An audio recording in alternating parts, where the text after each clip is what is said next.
Hi everyone, my name is Disha, and today I'm going to be showing you how to make a pumpkin jack-o'-lantern just like this for Halloween this weekend. So the first thing you're going to need is a ruler, a black marker, some glue, a pencil, a pair of scissors, and a piece of orange paper, and one piece of green paper.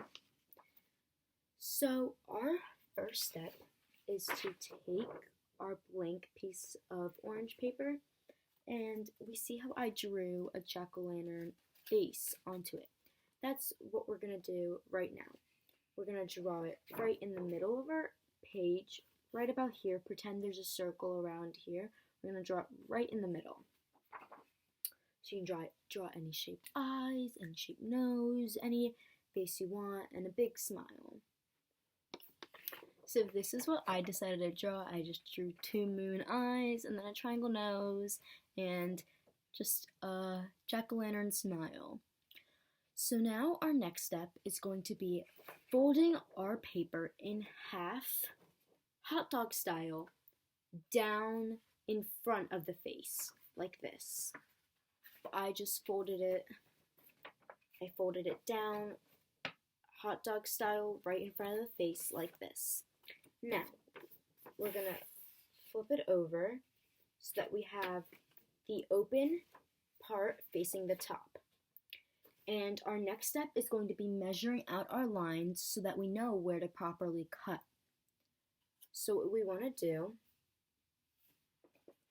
is we want to take the paper and where it's open, and we want to measure 2 inches down from the top, and we want to mark that off.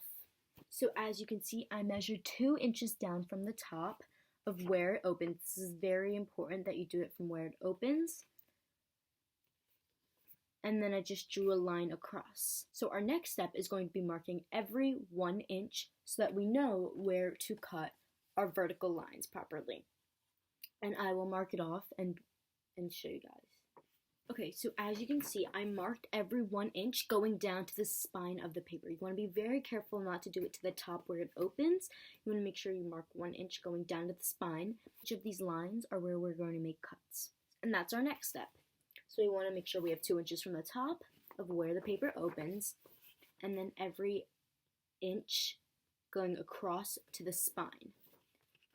Now, our next step is to take our scissor and cut along these lines only until here.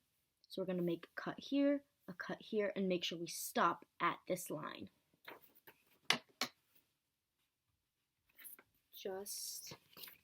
I'm going to do one on here just so that I can show you. Just like that. And see how I stopped right there? That's what we're going to do for each of these lines going down. Okay, now when we open our paper back up after making all of our lines across, it should look something like this on the outside.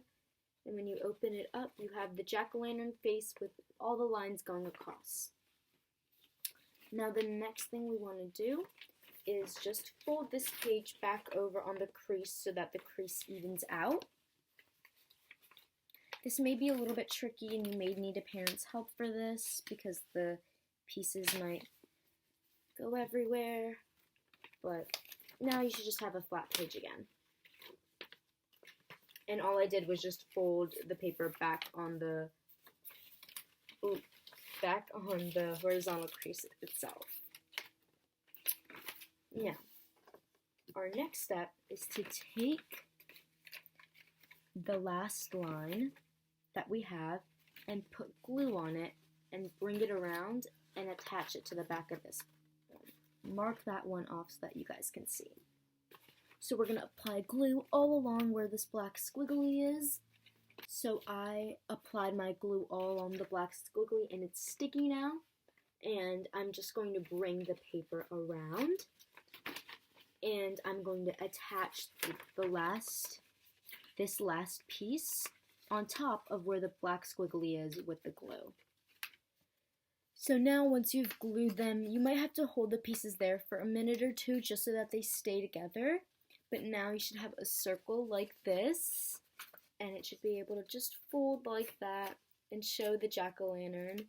And our last step is to cut out a piece of the green paper, and I've already done this.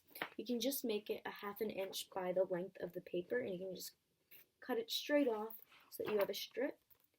And all we have to do is apply glue to both of the sides. You should do probably one side first and attach it to the jack-o'-lantern, and then glue the other side and attach it. But you're just going to apply glue to the parts that I've scribbled off. And now that I have glue on those parts, it's sticky. I can make sure the jack-o'-lantern is facing forward, and I will attach the first part to the side of the jack-o'-lantern's head, and then I'll attach the second part to the other side of the jack-o'-lantern's head, so that it looks just like that. And you may have to hold it there again just for a minute or two so that it can dry. But now you should have a handle for a jack-o'-lantern, and that is it. You can carry it around with you, maybe hang it up in your room, and now I have 2. And it's a great fun craft for Halloween. Happy Halloween, guys!